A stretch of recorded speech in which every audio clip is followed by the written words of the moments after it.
FYP sampai teko Mekah, video 2 orang anak perempuan ngeterno ibu nang panti jompo. Dan anak itu mang bersedia gak ketemu ibu meskipun ibu ninggal gak usah dikabari. Ya opo, astagfirullahaladzim. Iki sampai nang Mekah lho FYP ini rek. Astagfirullahaladzim.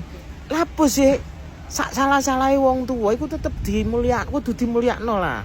Gak ono kriteria wong tua sing kudu dimulyakno. Sak elek-eleke wong tua seumpama wong tuamu ono salah lupute ya tetep kudu mulyakno rek.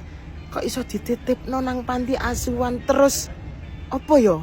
Maksudnya rela utawa gak usah dihubungi meskipun ibu ninggal. Kok iso? Gak ono nundi ono wong ngomong kriteria orang tua yang harus dimuliakan. Gak ono. Kabeh wong tua kudu dimulyakno. Muga-muga sing jek duwe wong tua, jek duwe ibu, jek duwe bapak iso mulyakno. Aku sing gak duwe wong tua, ya Allah, kepingin ngeramut wong tua maneh rek, kok iso terus dibuak kaya ngono ya Allah. Iki sampai Mekah lho, muga-muga ibuke sehat ya iku mang ya, ibuke sehat. Tak dongakno teko Mekah, ibuke sehat.